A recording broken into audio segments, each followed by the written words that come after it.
Take my hand, Josh Min. A whole new world. Don't you take off your mask. I'm working from home every day. Let me share this whole new role with you. And scene. Staging plays from my living room is a new experience. You want a higher pitch? But as a freelancer and an artist, I haven't worked in an office in over 12 years. Why it matters. I record lines at my desk, I edit scripts at home, and rehearse, well, anywhere. It works for me. And now that my fellow Singaporeans have had a taste of working from home, many find that they like it. According to a recent survey, 8 in 10 Singaporeans want to continue working from home even after the pandemic. And some employers are already moving to make work from home a permanent option. Are we ready for the new work revolution?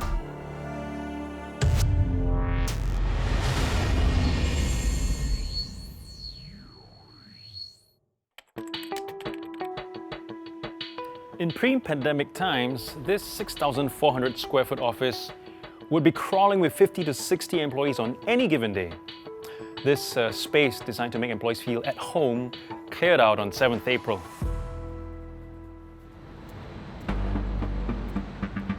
Now, many companies are looking at sticking with this shift permanently. Working from home permanently is to become a reality for employees of the social media giant Twitter. Twitter was the first to make this call. In May, CEO Jack Dorsey announced that Twitter employees could work from home forever if they want to. So I'm checking in with Twitter's managing director in Southeast Asia, Arvinder Gujral, about the company's big move.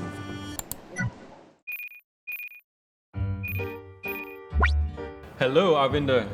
Welcome to my home office.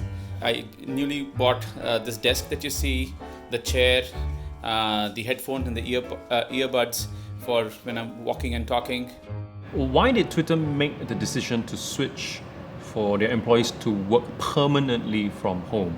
Twitter is where the world comes and talks about topics and interest, right? If we are being used by people all over the world, across boundaries and across time zones, we want to reflect that purpose of our product to our own company structure.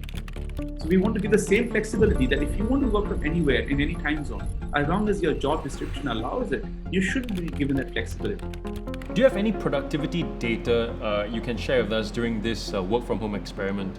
So first thing we saw was the number of meetings declined because people were still figuring out how to conduct these meetings. Oh, I'm on Zoom, but you are on WebEx, but I'm on Hangout, you're on Skype, but my organization doesn't allow this app.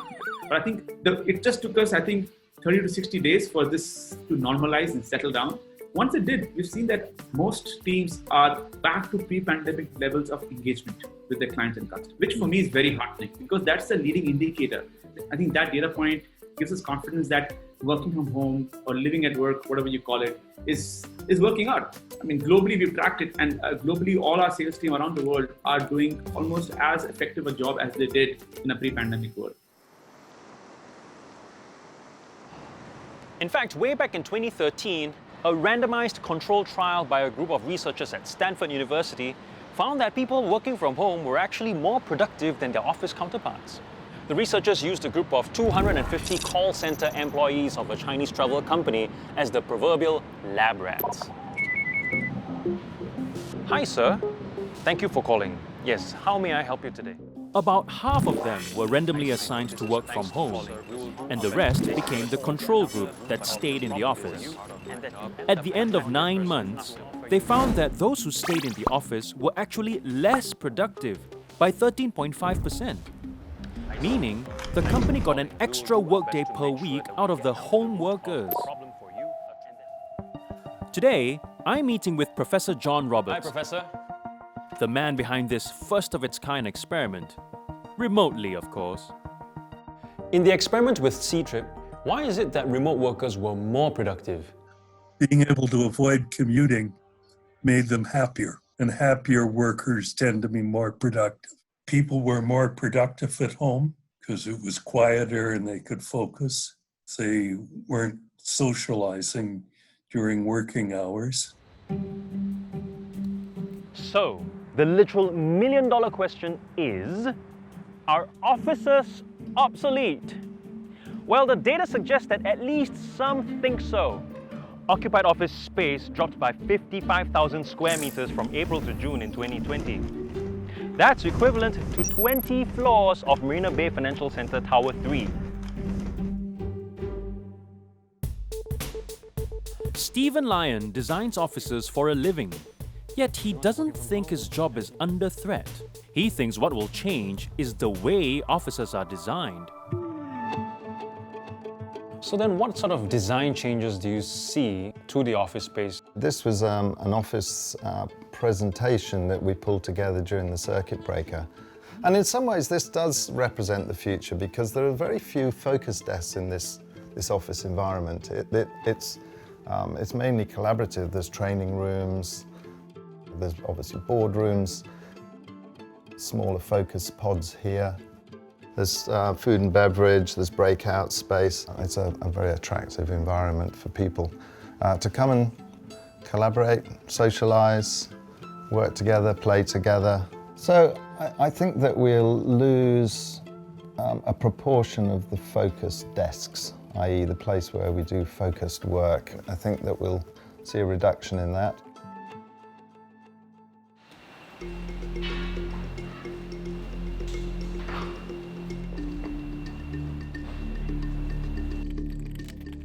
According to Global Workplace Analytics, a typical company can save about $11,000 in operating costs for every employee who works remotely half the time. That sounds like a good reason to allow more people to work from home. But what do we, the workers, risk losing out on as we jump on the remote work bandwagon?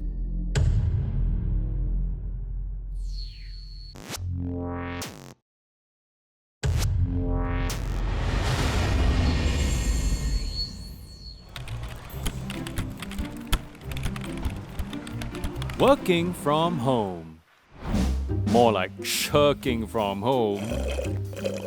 Work from home day. You mean no pants day? Hey, don't worry, I'm working hard on it right now. We have all seen the memes.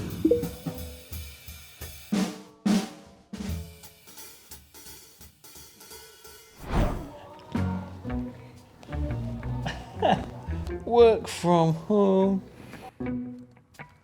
Remote work used to have a bad rap. The perception was that working from home would lead to slacking. But as we have seen, people are often as, if not more productive when they work from home. But what could be the real pitfalls of the remote work revolution? Well, straight up, I can think of snooze-inducing Zoom meetings as one obvious drawback. It's no wonder Zoom fatigue has entered our lexicon. Apparently, video calls are so hard on us because we miss out on the non-verbal cues we rely on when we talk to someone face to face. We have to pay extra attention to the words, and that can be exhausting. One US-based startup thinks they may have found the answer to taking virtual collaboration to the next level. Creating an avatar. Okay, that's my avatar. Beam me up, Scotty. Nice to meet you. And being right next to someone across the world without leaving your living room.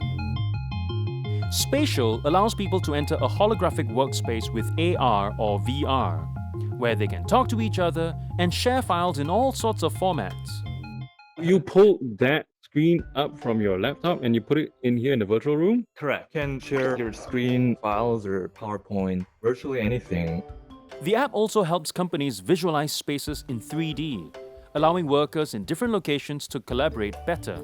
BNP Paribas is using Spatial for real estate review, planning review. Okay, what I'm looking at is like an architect's model. So let me actually make it a little bigger so that now we can actually be in this kind of store environment. We are resizing the store so that now it becomes as big as us and it's like we're in the store. So one thing about video conference is that if you do like a Zoom call, they have to like polish what they're talking about really well before they speak out versus when you have an in-person meeting, I mean, whether it be spatial or in a real offices, you can be like more raw and quickly express your ideas. So that really helps like innovating and being creative together. I believe creativity comes from when an idea meets another idea in a raw format and in an unexpected way. How about the other non-verbal cues? In fact, we do have like eye tracking integration for some of the headset to replicate your sort of eyeball movement. But also our HoloLens version, it actually has like a finer hand tracking, so you can do like thumbs up or point at something. And some of the facial expression, we do acknowledge that, like versus compared to the raw video, some of this facial expression may be missing. As more and more sensors are gonna be like installed on the headset we can use, we'll have more data to play with so we can replicate the facial expression. And My handwriting sucks. Why matters back? I'm gonna put it in my living room to remember this day. So, that was a pretty interesting experience for me to meet Jinha in the virtual world. And it seems like spatial, beyond making it easy to collaborate remotely, is also helping with another potential pitfall that's popped up with the rise in remote work. What is this place? Burnout.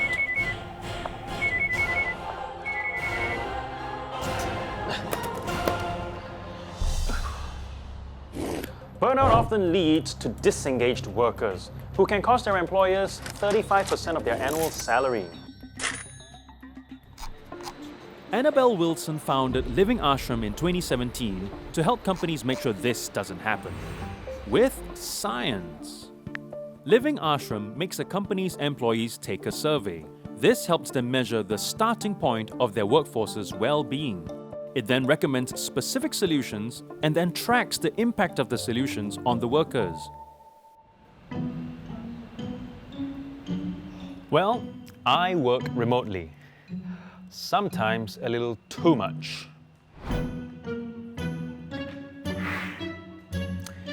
Let's give this a whirl and see if there's something to it. Before I try the app, I first have to take Living Ashram's patented survey to check my baseline. I can't stop or control worrying. Okay. What's next? I often feel stressed and overwhelmed. What? No.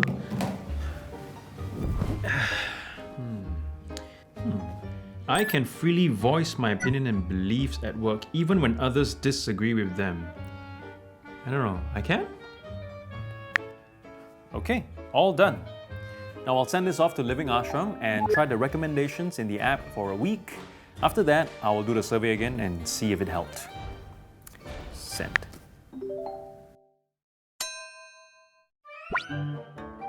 One of the recommendations suggested by the app to improve my well-being was doing activities I enjoyed as a child. For me, that would be walking barefoot, silly dancing, and skipping. The app calls such acts deeds of appreciation.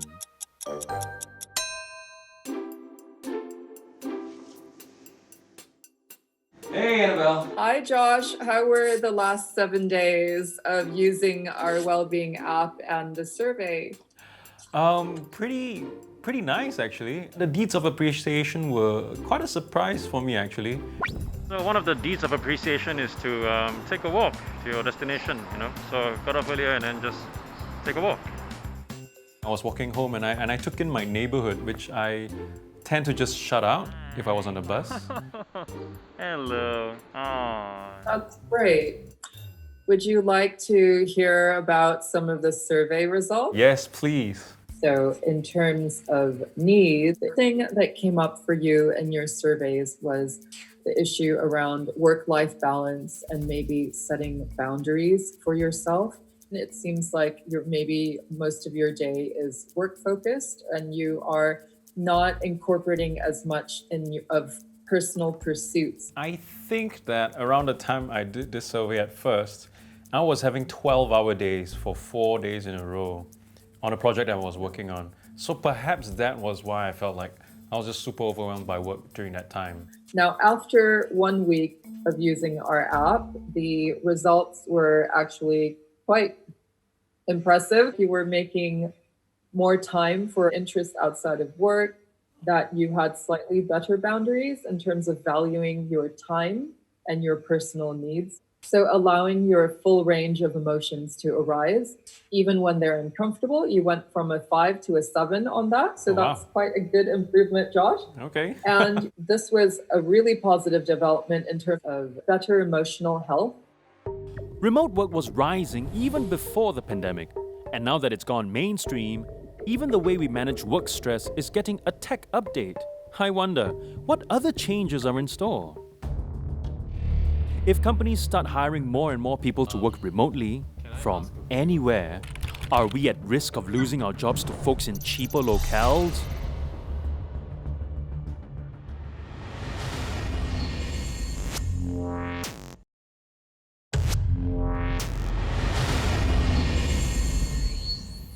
So, we heard that there was once when I was in Raffles. Why it matters on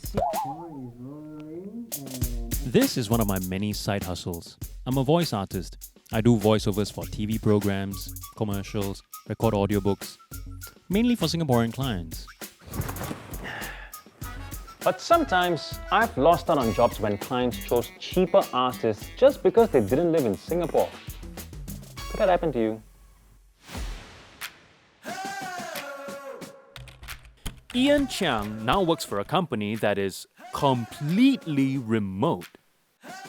GitLab employs over 1,300 people from 67 countries working from wherever they're located. How's everyone so far? There is no HQ anywhere on the planet. So what's it like to work in an all-remote company actually? I would say it has been life-changing so far, right? As long as you make sure that the output is there, you're free to structure your day however you want it. Currently, all remote companies like GitLab only make up about 16% of the world's companies. But if more companies adopt the all-remote model, will jobs be shipped out to less expensive labor markets to save on cost? Could it lead to a race to the bottom? I am talking to Darren Murph, the head of remote at GitLab. So when you have access to talent across the world, then what stops you from just hiring the most cost-effective person? It's a combination of factors. We look for experience, we look for a portfolio of work, and some of our roles, we're looking for specific time zones to be covered, so that does impact things somewhat. How has this access to a global hiring pool been good for GitLab if it isn't primarily about cost effectiveness? And this approach allows GitLab to hire the world's best talent regardless of location. And because we hire all remote, we are authentically diverse. Instead of a company building a headquarters in one place and then hiring people from other countries to come there, we hire people and allow them to stay wherever they are. So one of the unique things about all remote is that it enables people who have been ostracized from the workplace to find opportunity. Military spouses, those that are caring for their elderly, it enables them to find work, as well as those that have mobility challenges. So while in theory, the rise in companies embracing an all-remote model could lead to more competition for jobs, it also gives us access to more job opportunities around the world. The rise in the acceptance of work from anywhere policies and all remote companies could help cities address a growing concern: overcrowding. According to the UN, the number of people living in cities is expected to increase by 2.5 billion by 2050. Now, if you didn't have to move to a city just to have a job, that could help bring those numbers down. But how would it transform a city-state like ours?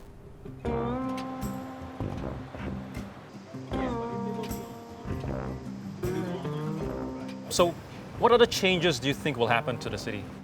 Well, I think we're going to see a change from the 70s thinking of isolated zones where you have CBD for all business, So I think everything will become more vibrant, and it'll become your neighborhood as opposed to a regional one where you have to travel to it. And even the streets were designed for this much car capacity. That's going to change as well because we might need a lot less cars. And then the question is, what do we do with the space? Linear parks, places for coffee shops, playgrounds, etc. Are we going to demolish all these skyscrapers that we're seeing right now? That would be a very typical answer. What about adaptive reuse? Let's take for example, the Standard Chartered building. If we just stripped it of its cladding, we'd end up with a building with about 50 floors that are all the same. Now we start cutting into that building. We make holes, we invest it with gardens, vertical atria, escalators, etc. And then we start to infuse it with a mixed-use program. It's not just office. It's people living, working, playing. There could be a theater at level 40. There could be a park on level 20, creche facilities over here. You wouldn't get this uniform building. You'd have something like a vertical medieval city. I think we could have a radically different tropical, low ecological footprint lifestyle inside the tower. The pandemic and the rise of remote work could change the face of our city. Instead of these sky-high office buildings all clustered into one part of town, we could see this: a mix of residential and commercial spaces. Fewer car lanes as road users drop, giving us more space to walk around and hang out in green areas. Each neighborhood, including the CBD, will become a space where we live, work, and play. How we work is undergoing a cultural change. Before the Industrial Revolution, most of us were craftsmen. We made things from start to finish, usually at home or nearby. The Industrial Revolution changed things by breaking work up into tasks that workers could specialize in. Then, through the shift from manufacturing to service economies, people started to pile into public transport to get to economic activity hubs to earn a living. Fast forward till now, remote work has brought us full circle. While it may look like a radical revolution in how we work, it actually really is just going back to our roots. And while there may be many perks of remote work, flexibility, more time with family, access to global opportunities from the comfort of our homes, we need to keep an eye on its pitfalls too. And that's why it matters.